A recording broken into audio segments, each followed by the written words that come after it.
I mean, this question has echoed through, well, every culture, every civilization, pretty much since the dawn of time. It really has. It's fundamental. What really happens in that specific singular moment? That moment we take our last breath? Is it just darkness? Yeah, nothing? Or is there something profound, maybe an astonishing beginning waiting on the other side? It's the ultimate unknown, isn't it? Exactly. And it's not just about death itself, is it? It's really about eternity. And the source material you shared with us, it puts it so powerfully. Eternity is too long to be wrong. That hits hard. It's a question that can spark, I think, both this deep-seated fear, but also maybe an incredible, even transformative hope. That's absolutely right. And for this particular deep dive, the sources you've given us, they specifically pull back the veil on this mystery, but from a very particular perspective, a biblical one. Okay. So our mission today isn't really to speculate broadly on every philosophical idea out there. Instead, we're going to meticulously explore what these specific texts, these sources, present as revealed truth. Revealed truth. Got it. And these sources make a pretty significant claim. They say this truth isn't just, academic information for your head. It promises that it will change the way you live today. Wow. Okay, that's a bold statement. It is a very bold assertion, and it really invites us, I think, to lean in, listen closely, and try to deeply understand the implications. And that's exactly why I'm so, genuinely excited about this deep dive. To think we're about to explore material that claims to offer such clear answers. Answers to something so fundamental, and let's be honest, often so feared. Okay, let's unpack this. Let's do it. We'll embark on this journey looking beyond death, specifically through the lens of this biblical perspective you mentioned, starting right at that first immediate moment, the transition itself. The moment of death. Right. Our sources, they start by focusing really intensely on what happens in that very first defining moment. They describe it not as just stopping, but as a profound separation, a separation of body and spirit. Mm-hmm. They point us to Ecclesiastes 12.7, which says, "The dust returns to the ground it came from, and the spirit returns to God who gave it." A very foundational verse for this view. It feels that way. And when we break that down, that first part, the dust returns to the ground it came from, it feels so concrete, doesn't it? You can almost see it. It's observable. It is. It's the physical reality we witness. It seems like a direct reference to our physical bodies, our material form, just undergoing that natural process of decay, eventually reintegrating with the earth. We see this cycle everywhere, in nature. A cycle of life and death, yes. Yeah. The body, which has been our sort of temporary vehicle here, it just completes its earthly cycle, literally returns to the elements it came from. It's quite a humbling thought, actually. It is. That these incredibly complex physical forms ultimately just return to the earth. Yeah. It signifies a very definite end to our physical existence as we know it. It's the visible, tangible proof of death, isn't it? The physical part of us finishing its journey. Indeed. And while that return to dust is the observable part, the somewhat grim aspect we can see, the second half of that verse, "and the spirit returns to God who gave it," well, that introduces a profoundly different dimension, something unseen. Completely different. This isn't just poetic language. It carries immense theological weight within this framework. It implies, first off, that the spirit has a distinct origin it was given by God. Given. Not just. Generated biologically. Exactly. It's presented as an animating force, maybe the breath of life, that originates from a divine source. Mm-hmm. And crucially, it has a distinct destination. It doesn't just dissolve into nothingness or cease to exist when the body does. It returns. It returns to its source. And this concept, it fundamentally redefines death. It's not presented as an absolute end, but as a profound transition. A transition. Okay. If the spirit returns to God, it suggests an active movement, doesn't it? It's just the essence of the person, their consciousness perhaps, persists beyond physical death. So like a journey back home, in a sense. That's a good way to think about it, a kind of reconnection for that animating spark within us. This part of the verse, even though it's short, it really lays the groundwork for understanding the afterlife from this specific perspective. Which is? That the true essence of a person, their spirit, their soul, their core identity, maybe their consciousness isn't extinguished when the body dies. It continues. It asserts an eternal nature to that spirit because of its divine origin and destination. It ensures a continuity of being. Wow, so if I'm getting this right, it's not like flipping a switch off. Consciousness isn't extinguished. It's more like a separation, maybe a disaggregation. With one part, the spirit, starting a completely new phase. That's the picture being painted, yes. A separation and continuation. Which really challenges that common sort of secular idea that your essence just vanishes. Gone. It directly contradicts that view, yes. Instead, this idea of the spirit returning to God implies, well, continued existence, a real continuity of identity even without the body. It means the journey isn't over when the heart stops, it's just changing its form, its dimension of being. Exactly. It perfectly sets up the idea from the source that death isn't this impenetrable wall, but more like a permeable doorway. A doorway, yeah, the source uses that word, leading not to nothingness, but somewhere else, somewhere significant, active. Right. It really forces you to think about what that spirit actually is beyond just biology. Is it the soul? Consciousness? The sources do hint, saying your soul steps into eternity. So that implies it's the aware, enduring part of you that keeps going. Yes, the conscious, enduring self. Can you elaborate a bit more on that? What might that soul stepping into eternity actually feel like based on this perspective? Is it sudden, disorienting, or maybe natural? That's a really good question. The texts don't give us, a minute-by-minute sensory report, but the implication is definitely one of immediate awareness. Immediate, okay. If the spirit originates from God, it carries this intrinsic value, this purpose that goes beyond the physical world and its limits. So its return to God isn't pictured as some passive dissolving into cosmic energy. Right, not just fading out. No, it's presented as an active, conscious reconnection with its creator. Think of it less like a light switch turning off, and maybe more like waking up from a very vivid dream, or perhaps stepping out of a dark room into bright sunlight. Okay, that's a powerful image. The moment of physical death, in this view, is the moment the soul becomes maybe unburdened by physical constraints. It opens its eyes, so to speak, to a completely new and eternal reality. So, not disorienting, like being lost, but maybe revelatory. Revelatory, immediate, and singularly focused on its divine origin. That seems to be the implication. This immediate conscious existence then sets the stage perfectly for the next crucial point in our sources. Which deals with the state of that spirit right after separation. Exactly. It shifts our focus from just the physical decay, which we can see, to the profound spiritual reality that instantaneously follows.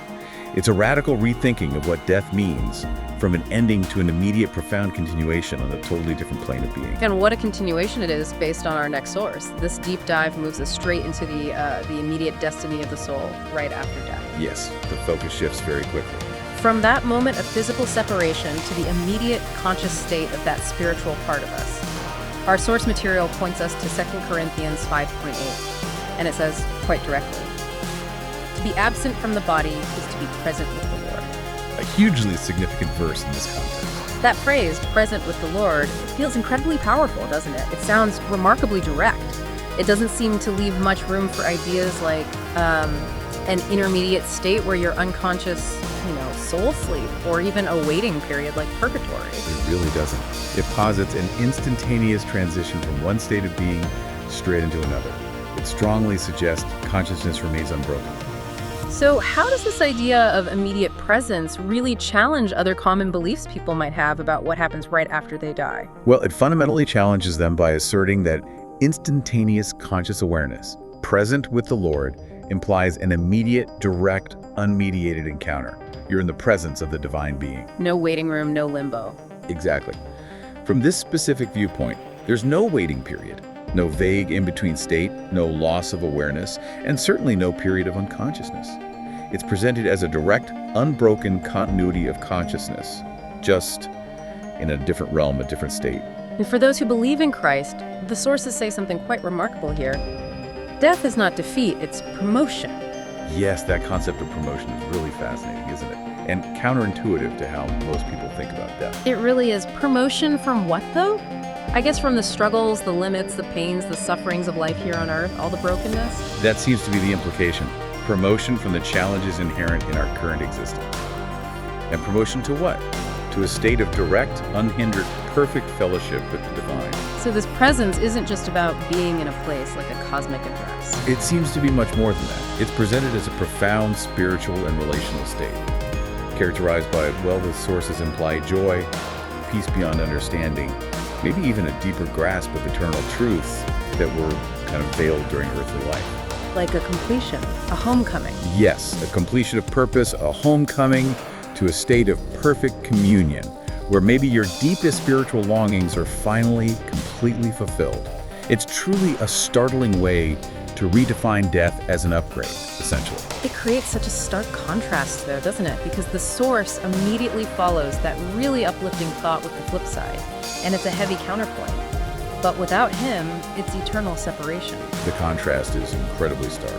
The weight of that phrase, eternal separation, feels immense. It's not just about being physically apart from God, is it? It sounds like being eternally cut off from the very source of life, light, goodness, peace, love, everything. That's the implication. If presence with the Lord means ultimate fulfillment and peace, Then eternal separation must mean the profound lack of all those things. A state where peace, joy, purpose are just absent. Not just for a while, but eternally. yes. And this really challenges any idea that death is just ceasing to exist, because it describes an active state of separation. It seems to imply ongoing conscious implications. So a conscious experience, not just oblivion.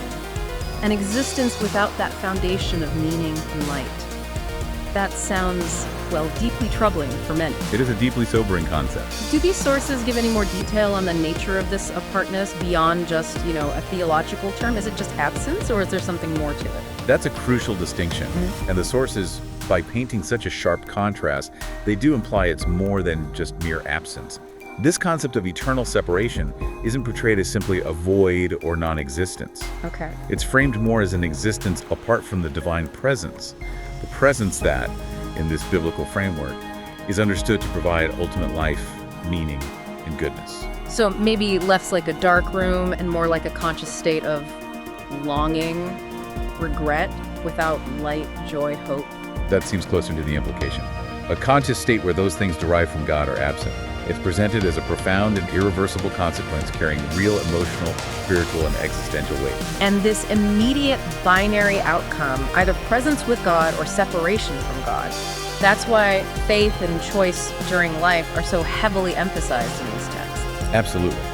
If the outcome of death is presented as being so immediate and so absolute, then the decisions made in life take on immense, truly eternal significance. It makes sense. It fundamentally challenges that secular view of death as just the end, by asserting this continued conscious journey with immediate, profound implications based on one's relationship with Christ, as understood by these sources. There's an urgency there. An inherent urgency, yes, implicit in the idea that your spiritual standing at the very moment of death determines your immediate and eternal destination. So every moment, every choice, every belief, it's not just important, it's absolutely critical because it funnels directly into one of these two immediate conscious states. That's the connection the sources make. It's not about earning a spot necessarily, but about having a foundational relationship, a belief system that the sources say results in this presence with the Lord. Yes, it's presented as relational. This immediacy of consequence really highlights the stakes, doesn't it? It emphasizes that life isn't just temporary, but maybe a profoundly crucial preparation phase for whatever comes next. A preparatory phase for an eternal reality, yes. And this immediacy, these profound implications of our choices, Yeah. that leads us right into the next big concept the sources emphasize, the idea of judgment, a universal, inescapable judgment. Exactly, the moment of reckoning. Right, and this brings us to what the sources frame as the moment of reckoning, this universal, inescapable judgment that follows death. It leads, they say, to a fixed eternal destiny. Our source material introduces Hebrews 9.27.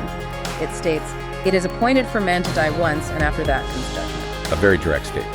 That first part, "it is appointed for man to die once," really hammers home the certainty, the universality of death, doesn't it? It's not presented as an option or a choice. It's a fixed decree for everyone. No exceptions, no way around it. No negotiations possible. It's just appointed. A singular, unavoidable event for every single person, regardless of status, wealth, power, anything. It's the great equalizer, in a way. The ultimate common denominator, yes. Setting a definitive boundary on our earthly lives. There's a stark finality to it. Absolutely. And then, right after that certainty of death, comes the critical phrase, the real hinge, and after that comes judgment. Yes, that's the crucial link. So what kind of judgment are we talking about here? From this biblical perspective, is it like a courtroom trial where the outcome is up in the air? Can you argue your case? Well, it's not really presented that way. It seems less like a trial where you might sway the verdict and more like an unveiling. a moment of absolute accountability, Unveiling. Okay. where one's life, choices, and most critically, according to these sources, their relationship with God, are definitively assessed or revealed. Its purpose isn't portrayed as offering a second chance or an opportunity to change your mind after death. So the decision is made before death. That's the implication. This judgment establishes a fixed eternal destiny based on the life lived and the faith held. The source material really emphasizes this stark reality by presenting the outcomes as a clear binary. Right. It says heaven or hell, eternity with God or eternity apart. Exactly. There's no middle ground suggested here, Yeah. no gray area, no mention of purgatory in these specific texts. It's presented as a decisive, final determination, solidifying those immediate consequences we just talked about into an eternal reality. Okay, so let's explore that. What does eternity with God really mean in this context? Based on what we've discussed about immediate presence and also looking ahead slightly in the sources, it sounds like perfect peace, unimaginable joy, the complete absence of suffering. That's the picture painted. That vivid promise later on, every tear wiped away, every pain gone, every fear silenced. It sounds like ultimate fulfillment, profound purpose, perfect communion, being fully known, fully loved. Yes, a state of ultimate well-being and connection. And conversely, eternity apart would logically signify the complete utter absence of all those things. So not just a different place, but a different experience entirely. A perpetual state of being spiritually cut off from everything good, true, life-giving, loving. That's the profound implication. The experiential and existential consequences are immense. For someone listening who maybe only knows heaven and hell from, popular culture, clouds and harps, or fire and pitchforks, how does this source material uniquely define these two realities beyond those common images? That's a really important distinction to make. While popular culture often uses those physical images, these sources seem to emphasize the relational and experiential nature much more. Relational and experiential. Okay. Eternity with God isn't just described as a place. It's primarily a state of being in perfect, unhindered relationship with the source of all goodness. It implies conscious delight, maybe infinite learning or growth, and this pervasive sense of belonging and peace that earthly life can only, perhaps, give us glimpses of. The joy comes from fulfilled purpose and perfect love. That seems to be the essence of it. And eternity apart, conversely, isn't just painted as a bad place.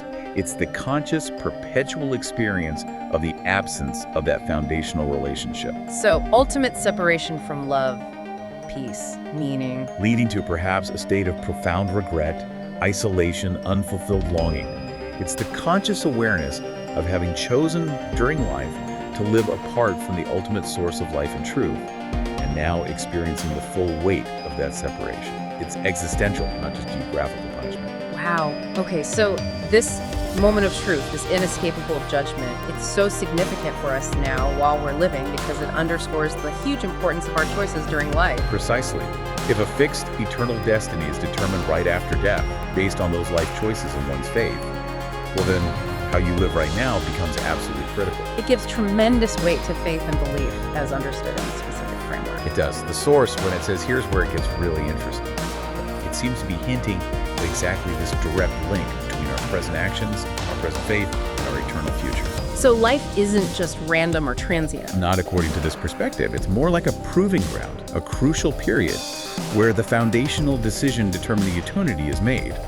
It challenges the idea that you can just put off thinking about these things or that they don't matter.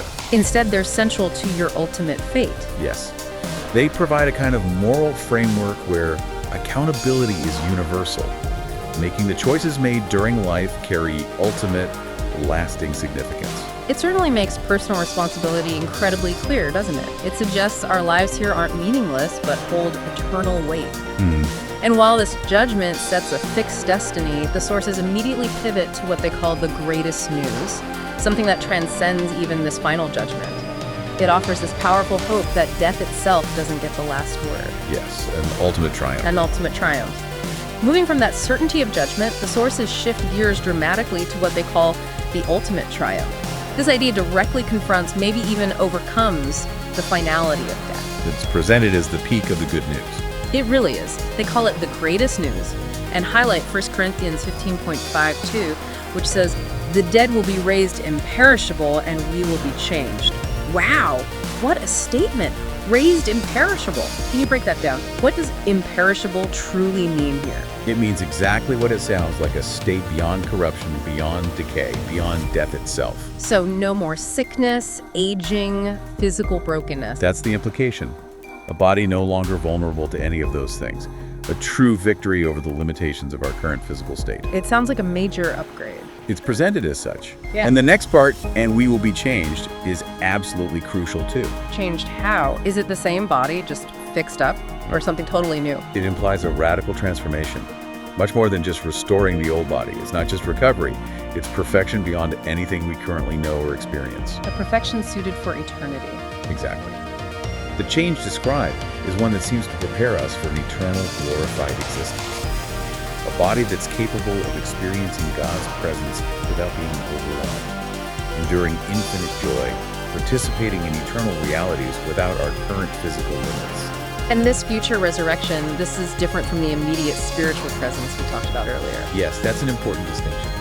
While the spirit is described as going immediately to be with the Lord at death. Right, absent from the body, present with the Lord. Yes, this resurrection refers to a future collective event for all believers. It's a re-embodiment, but in a perfected, imperishable form. It's the ultimate restoration, the complete redemption of the whole person's spirit and body. Redemption. Can you clarify that? For someone maybe not familiar with that term in this context, what does redemption mean here? Is it just forgiveness? It's much bigger than just forgiveness. It means a profound act of liberation, of buying back, of restoration. It's a comprehensive reclaiming and perfecting of every part of our being, spiritual, emotional, and physical, freeing us from all the effects of sin and death. So it's the full triumph over everything that went wrong, spiritually and physically. That's the idea, Yeah. right down to our very cells. It truly signifies that death, while it seems so final, has been disarmed of its ultimate power to permanently separate or destroy us. That's genuinely fascinating. A complete holistic restoration. A radical upgrade from this mortal state. And then the source delivers what feels like the absolute core message, the punchline for this whole narrative. Death doesn't have the final word, Jesus does. A powerful foundational statement. It feels incredibly profound in the context of this whole biblical story, doesn't it? It means the power of death, the thing that's held humanity captive, caused so much fear and despair for so long, is ultimately broken. Yes, it points directly to Christ's own resurrection. Which is central to this belief system, right? Yeah. As the ultimate proof that life is stronger than death and that through him there's a path of guaranteed victory beyond the grave. It provides that profound sense of hope and ultimate triumph over what seems like life's biggest, most inescapable enemy. It completely shifts the power dynamic. Suggesting death is just a temporary step, not the final barrier. Absolutely. This statement is really the theological anchor of Christian hope. It implies that Jesus, through his own resurrection, conquered death and now offers that same victory to those who believe in him. How does that offer comfort, though, especially when someone is grieving deeply or facing their own mortality? Well, it fundamentally transforms something that's often a source of just, utter despair, losing loved ones, knowing we'll die. It transforms it into an expectation, a confident anticipation. So separation from loved ones becomes temporary. For believers, yes. Yeah. Restoration and reunion in that perfected state are presented as guaranteed. It also affirms that maybe suffering and sacrifice in this life aren't pointless because there's this glorious, imperishable future waiting that far outweighs any present pain. It reframes everything. It fundamentally shapes how one views life and death. It infuses them with meaning, with purpose, even when facing huge challenges or loss. Think about a family grieving. This promise doesn't erase their pain, of course not. No, grief is real. But it introduces a future point of reunion, of wholeness, that changes the nature of their sorrow. It shifts it from perhaps ultimate despair to a temporary separation. It provides hope not just individually, but for a community of faith that extends beyond the grave. It truly means death, as formidable as it is, has been, as you said, disarmed of its ultimate power. Yes, its power to permanently separate or destroy. It's a complete reframing of mortality, isn't it? From this terrifying, inevitable end to just a temporary phase leading to something truly imperishable, transformative, the ultimate redemption of the human experience itself. That's the promise held out in these sources. And this promise, this ultimate triumph, it leads us directly to a much more personal, almost intimate, vivid vision of what that eternity might actually be like. And then it hits us with a very direct, almost inescapable challenge. Yes, it brings it right down to the individual level. Exactly. This idea of ultimate triumph, resurrection, transformation. It really sets the scene for a deeply personal vision of eternity that our sources paint for the believer. It says, and this is quite moving, imagine closing your eyes on earth and opening them to see Jesus face to face. Every tear wiped away, every pain gone, every fear silenced. That's the promise for those who belong to him. Very evocative language. It paints such a powerful, emotionally resonant picture, doesn't it? Every tear wiped away, every pain gone, every fear silenced. Why focus on those specific things? Tears, pain, fear. Well, they seem to directly target those universal human experiences of suffering, sorrow, anxiety. The things that really plague us in this life. Wouldn't you agree? Absolutely. It feels like the ultimate comfort, a complete stopping of everything that causes distress or unease here. It implies this overwhelming peace and wholeness, a sense of well-being that's almost impossible to imagine fully right now. It does. And it's quite strategic in its focus, I think. The significance of seeing Jesus face to face is just paramount in this biblical context. What does that signify exactly, beyond just, a visual? It's not just an abstract idea of being with God or some vague spiritual feeling. It's portrayed as a deeply personal, intimate visual encounter.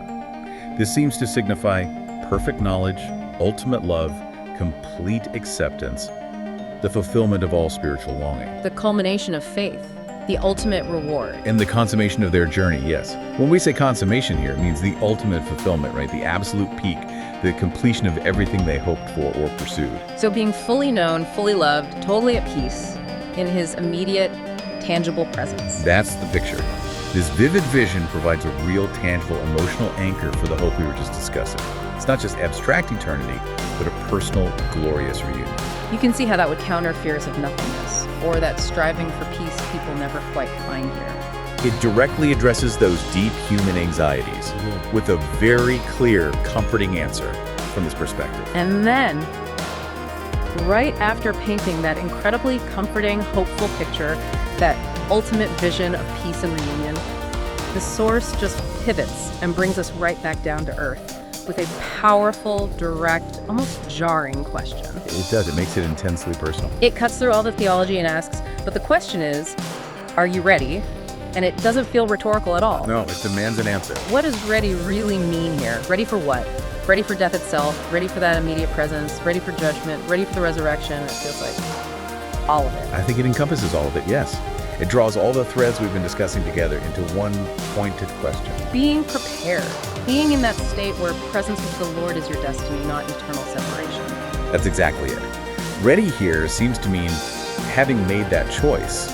The source mentioned earlier, the pivotal choice to believe in Christ, as framed by these texts, which ultimately determines whether death is promotion or separation. So it connects directly back to the choices you make during your life. Absolutely. It links back to the idea that your present choices, and fundamentally your faith, determine your eternal destination.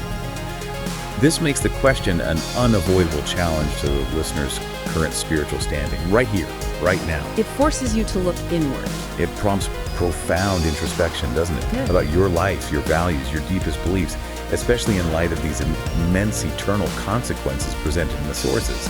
It's an existential challenge. Encouraging immediate thought, maybe immediate action. That seems to be the intent.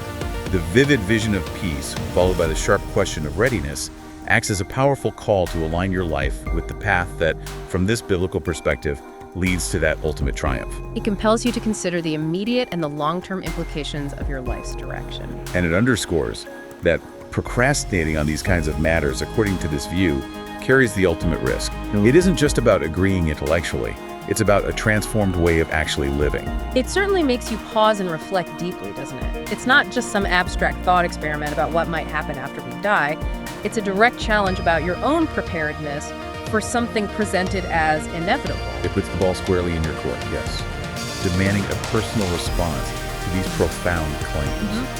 And what's really fascinating when you step back is how these different scriptural points we've touched on, the initial separation, the immediate presence or separation, the certainty of judgment, and then that profound, triumphant hope of resurrection, how they all weave together. They form a cohesive picture. A remarkably cohesive, consistent, and quite detailed picture of an afterlife from this specific perspective. It's a narrative that's presented as both immediate in its consequences and ultimately transformative in its final outcome.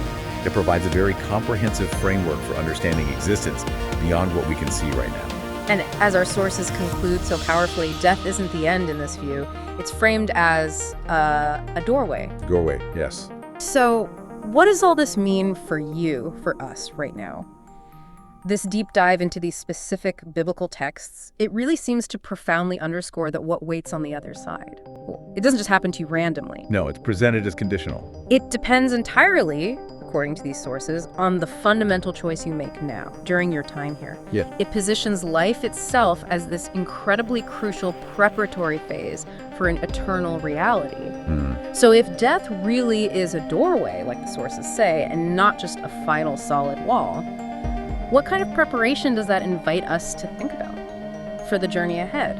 Regardless of maybe our current beliefs or where we find ourselves right now. It's a penetrating question. It forces us to think about not just living day to day, but maybe living for something or towards something beyond this immediate moment, and how that might actually change our daily priorities.